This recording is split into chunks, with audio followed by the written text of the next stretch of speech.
Plamondon, encore à Calgary, à Canada's Cowboy Festival.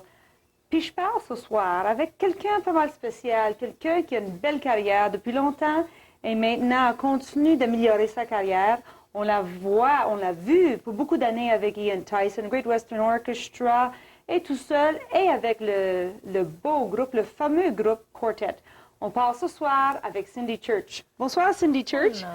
It's a pleasure to be talking to you. Oh, pleasure to be talking to you. Kind of like in your hometown. Kind of, close. Yeah.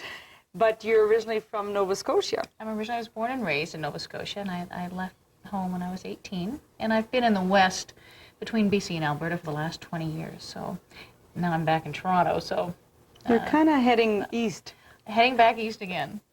Well, everybody, we were talking about that earlier, everybody thinks you're a cowboy singer, but you're not really, because you listen to your stuff and it's so jazzy and soulful and bluesy. Yeah. You know, you have a lot of blues notes when you sing, but probably because you've been involved in some great groups like Ian Tyson, Great Western Orchestra. And tell us a little bit about that. Well, again, as far as being a Western singer, I suppose some people would think of me as that. I never have. It's always been certainly a part of what I do, but I'd feel like I was masquerading if I was calling myself a cowgirl singer or anything. But certainly working with Nathan, for one thing, Nathan Tinkham, he was the first person that exposed me to Western music, and his love of it wore off on me. And working with Ian Tyson and being involved in his contemporary cowboy albums contributed to my interest in it, and the Great Western Orchestra, and just living in southern Alberta. It just kind of seeps into just being in the culture here, because Western music and Western culture is still alive and well in southern Alberta, and well, Alberta period. And so I'm very proud to have it be a part of what I do. And something very interesting is that you're a member of a popular Canadian group, a quartet. And we were real proud when you became a member of Quartet, because we said, there, she's representing Alberta, and now you're in Toronto. Yeah, well, I can still represent Alberta. So we're still going to adopt you and pretend you're still from here. Okay, good.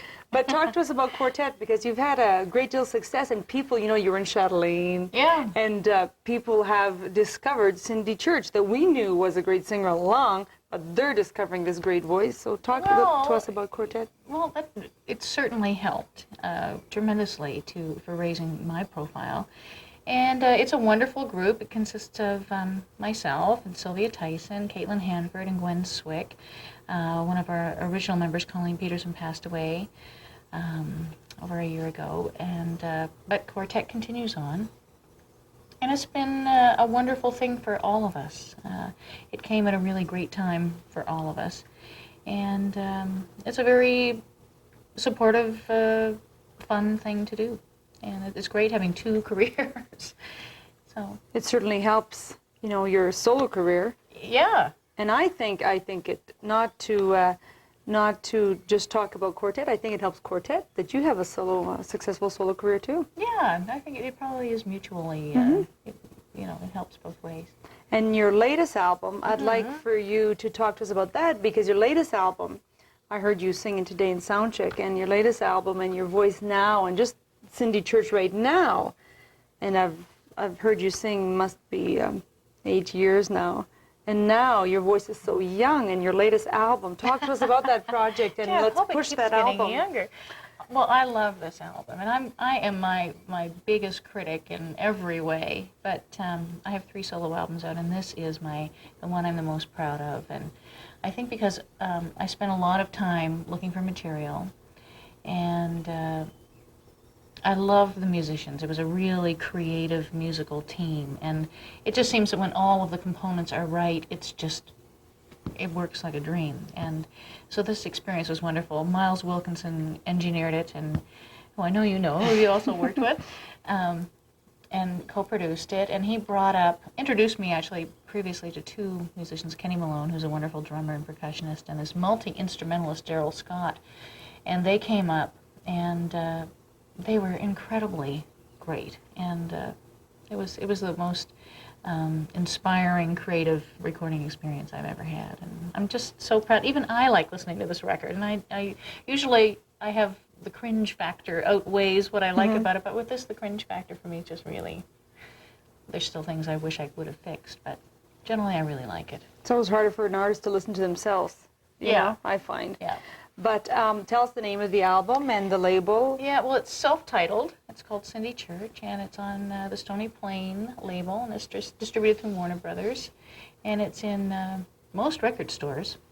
And I must say, your Better photos be. and your packaging is nice. And Thank you. for me, I'm thinking this, even though this is Cindy Church's third solo album, it's almost like, because it's self-titled, it's almost like a breakthrough to the world. You know what I mean? It seems that way because the sound is so different and good and raw, and it's there seems to be so much emotion, you know. Well, thank you. And for a guy like Miles Wilkinson, that if the listeners don't know, he's from Nashville and a successful Nashville You're producer. Canadian, though. Yeah, he's Canadian, but he's out there now. Thank you for mentioning that. When he, rants and raves about your voice and stuff, I think that's pretty neat. That's a nice compliment. Well, we're mutual fans of each other. Well, everybody here at Cindy Church, I think, you're a songwriter, a great songwriter, but people kind of don't think about the songwriting, 'cause as soon as you open your mouth, they go, oh, a voice, It's true. If people just listen to you sing, they don't realize that you're a songwriter, because your voice kind of overpowers that. Well, actually, it's only recently that I've started to really think of myself as a songwriter. I started writing in about 1988, and I just now, 10 years, I can't believe it's 10 years, feel like I'm kind of getting the hang of it, or that I'm feeling more comfortable with the process. So I hope to write more. Well, probably your new experiences, maybe the future. What does the future hold for Cindy Church? Well, that's a darn good question. Like I say, I've just moved to Toronto, had my first apartment, but I've never had my own apartment ever, so that's kind of exciting.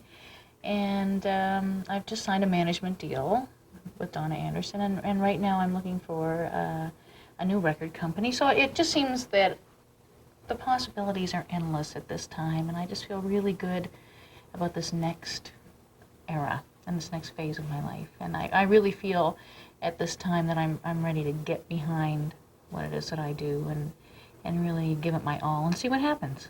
Well, I think this is probably your opening. The roads are all pointing to success. Your move, your new little apartment, and your new album, and your new management deal, and searching for a new company. I think everything's pointing to success, and we can no longer call you the sweetheart of the West, but we can call you the sweetheart of the Est in French. Right. Well, but I've always said that I have Eastern roots, but a Western soul, and I still feel that way. And well, we're proud of you, and I think your career is just going to blossom. Once they get a hold of you, somebody's going to really scoop you up, either your heart or your singing, and we wish you all the best. And thank you, I want to thank you for granting us this interview in your busy schedule. My pleasure, and it's so great seeing you again. And we're going to play some of your videos, My Baby and Lover Please, from your latest album. And if you have any comments or questions about Cindy Church, you can always contact us through Country Max, and we'll certainly give you her management's number and address. Absolutely. Pour Country Max avec Cindy Church, ici Christophe Plamondon à Calgary en Alberta.